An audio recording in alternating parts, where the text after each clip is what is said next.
I, 40 male, trusted my wife, 33 female, because she never gave me a reason to worry before.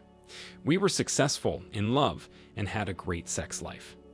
I didn't see an end to our relationship, and I never expected her to want anyone or anything else. If there was anything my wife was good at, it was communication. She talked to me all day, every day, either through text or in person when we were off work. We had some hard conversations over our many years of marriage that resulted in us compromising and growing closer. I was a highly paid accountant for a company that everyone has heard of. We made plenty of money on my income alone, so my wife retired early and started specializing in property management, our house, and flea marketing. Our house and landscape was beautifully cared for by her. She picked what to plant outside and never missed a day cleaning out the gutters. The one thing neither of us had any experience or skill in was mechanics. One month my daily driver gave out. I had no idea what was wrong, so it was towed to the nearest repair shop. I started driving our backup car, only for it to die on me 3 minutes from home. That one was towed to the same mechanic as well. While I carpooled to work, my wife started communicating with the mechanic.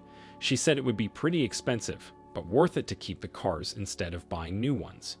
We weren't worried about money, so she told me it would be taken care of. I didn't think anything about it for months. Our cars were back and working just fine. A year and some months passed, and for all that time, she slept with me less and less frequently until it was non-existent. I tried a few times to ask her about it and tell her how much I missed it and needed it. She just said she was going through a lot that week, or she was going through a phase where she didn't need or have time for sex. When it didn't improve, I suggested she see her doctor, but she said she could get through it on her own, given enough time. So I backed off and gave her time, but I continued to love her any way I could. I prepared a romantic dinner for her and gave her a foot massage when I came home from work. I could tell she was uncomfortable with my doting and felt guilty. The next morning, I was at work when I got a family locator notification. It said my wife's phone was about to die, but it always said that. I accidentally clicked on the notification, and it brought me to my wife's current location. She was on the mechanic's property. I freaked out, and my mind started racing. I could only feel devastation, even though I didn't know what was going on yet. I went to my boss and told him what I discovered, and that I felt it necessary to look into it. He let me go for the day. I pulled up behind my wife's empty car and walked towards the garage. When I rounded the corner, I could see that behind a pickup truck on a garage couch, my wife was having sex with our mechanic. I covered my mouth to stop myself from making any noise and pulled up my phone camera with a shaking hand. I took several pictures from under the truck, making sure my wife's face was identifiable. Then I sprang out and yelled at them. They jumped and started frantically dressing. My wife just repeated, "Oh my God," over and over again. Looking into my pleading eyes, my wife started telling me that he was just helping her, but it didn't mean anything beyond that, and it shouldn't take meaning from our marriage. All I could say was that he was supposed to work on cars, not my wife. My vision turned black around the edges, and I punched AP. He went down, out cold. I grabbed my wife's hand and drove her home to talk. Words can't express how betrayed I felt. We were in each other's life for more than 20 years. She was the one person in the world I could trust to be there for me with unconditional love, like I gave her. At home, I asked her why I wasn't enough. She cried hard as she tried to explain that she was basically bored of our routine and so used to me that she would fantasize whenever we made love. Through tears, I told her to leave, but she refused and begged me to stay with her. I asked her why she never told me how she felt. I asked her why we couldn't have done something else, anything else to get back the spark. She just cried and said she messed up. She made the worst mistake of her life, and she needed my forgiveness. I asked her how many times they slept together. She couldn't look at me, she just sobbed. I figured it was a lot for over a year. I wouldn't forgive her for this. I showed her the pictures I took and told her to leave, this time more serious, with tears drying on my face. The woman in this picture was not my wife. My wife would never do that to me. I told her she could be this woman all she wanted now, because I accepted that my wife was gone. It was extremely hard to go through this, so I called my brother over. He was 10 years older, and it was great to have him there while my wife packed. He kept me distracted and thinking about possibilities. The pictures I snapped took away any chance my wife had at keeping the house or my money. She was forced to get a job so she could afford to live on her own, paying rent for a closet-sized apartment without a yard. I posted the pictures on the garage's Google reviews and his website. That was all it took for him to lose his customer base and reputation. None of his male customers trusted him to get close to their family or talk to their wives, with good reason. I've been dating another woman for 3 years now. She has children that look up to me as an example, and I love it every day. I got through the worst betrayal of my life and found a new wonderful reality I never would have experienced if not for going through a divorce. OP, I am so sorry to hear that your wife cheated on you with your mechanic. She never had to do that, but she chose to. You did the right thing by driving to the garage as soon as you saw her location. Not only did you catch her in her lies and cheating, but you also obtained proof. It's extremely fortunate you were able to prove what she did to you for the betterment of your post-divorce life. Spouses work together every day by trusting the other to remain honorable at all times, valuing the relationship. Your ex proved she couldn't do that for you, and she behaved in a way that no one should tolerate. I'm happy to hear that you have a wife and family in your life, there to love and cherish you the way you deserve.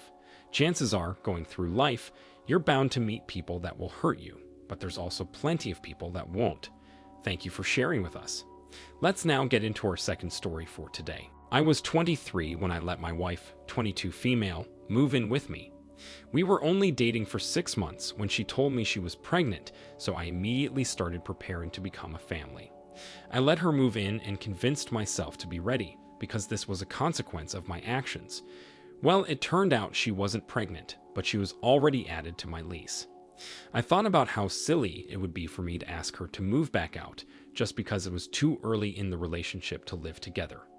It was already happening, and I loved her at the time. I was nervous, though. Something told me I needed to stay on my toes and take extra care not to get her pregnant. I had conversations with her where I said I hoped to be married someday and wanted to be sure I could spend the rest of my life committed to her. I was expecting her to say something similar back to me, but instead she just agreed happily, like what I said was romantic, but she didn't understand the weight of it. I continued living with her and loving her, growing closer and closer to her, even though she never really told me she was looking to commit herself to someone for the rest of her life. I just figured that's what people did. They dated or lived together until they decided to get married because no one else could be a better match. After living together for 3 years, we got married. My wife didn't have any friends of her own, so she got to know mine over the years. I didn't mind because she was a very caring girl who deserved to have friends. She also became really good friends with Andrew's sister Jenny. They started going out together, and it was a huge relief for my wife. With girl time ticked off her list of needs, she had more love and energy to give me. Ironically, it was right around this time that I started to have faith in our marriage. One day, I had 2 of my friends over to play cards while my wife was out with Jenny. Andrew couldn't make it for game night because he had a college class to go to. 2 hours into the evening, I still hadn't heard anything from my wife. She usually sent me a text to let me know how things were going. I was about to text Jenny to ask her how things were going, but she texted me first. She said she had something important to tell me and wanted to know when was a good time to call. I was confused and worried, so I called her. The first truth was that my wife never planned to meet with Jenny that night. The second truth was that Jenny got home and accidentally heard Andrew and my wife having sex in his room. She didn't know it was my wife until she saw her sneak out of the house minutes prior. Just then, while I was still on the phone with Jenny, my wife walked in the house. I dropped the phone and yelled for her to get out. I started hyperventilating, so my friends jumped up and asked what was going on. My wife looked like she just killed someone. Her eyes were huge, filled with tears, and she wanted to help me, but she knew she couldn't. She knew she was the one that did this to me. Of course she mouthed sorry to me, but all I could do was tell her to leave and get out. I couldn't look at her, so one of my friends sat with me, and the other helped her focus on packing some stuff and leaving. He pressured her to leave, and it was a huge weight off my shoulders. While she packed, I told them it was Andrew she slept with, and they couldn't believe it. The four of us had been friends since middle school, and my wife just ripped us apart. I wanted to commit myself to the right woman, and here was my wife going behind my back to sleep with a good friend of mine. I finally trusted her and decided to marry her, only for her to make my worst fear a reality. My friends helped me get revenge on Andrew by throwing a few dozen eggs into his room through an open window. He was no longer invited to our card games. My wife and I did have a few phone calls after this, but they all ended with me hanging up on her. She confessed she developed feelings for Andrew after getting to know him for a while, and when she told him how she felt, he reciprocated her feelings. They were snapping pics back and forth for at least a year. To persuade me to forgive her, she told me she regretted cheating on me immediately after it happened.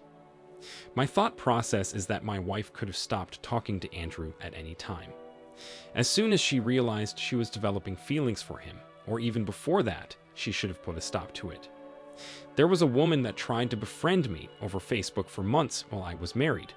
As soon as I gave in and told her we could be friends, she immediately started flirting with me. I blocked her, and I told my wife about it. She thanked me for letting her know, without admitting what was happening with AP. I am so thankful we never conceived. 2 months after our divorce, she became pregnant with Andrew. They got married, and his parents paid for the down payment on their house. It was never meant to last, though. They got a divorce after the child was born with a completely different skin color.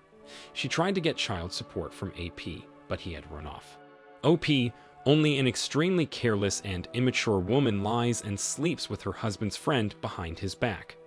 Unfortunately, she has a lot of growing up to do, now with a child of her own. It's a shame how dumbed down and sexualized things have become. Even shows or apps that minors watch and use have subliminal messages or absolutely no moral value at all. It takes an exceptionally wise person to see through these temptations and decide to place value in themselves and the decisions they make. Choose carefully what your eyes, ears, and mind absorb, and always remember you are the only one that can control your thoughts, emotions, and tongue. Life is far more exciting with a little restraint, wisdom, and respect for the people you love. Thank you all for taking the time to listen to today's stories. If you enjoyed listening, please feel free to like and subscribe if you haven't already. Also, comment below with your thoughts on what happened. If there is a story you would like to share with me about your own situation or someone else's, then please do not hesitate to contact me. Take care.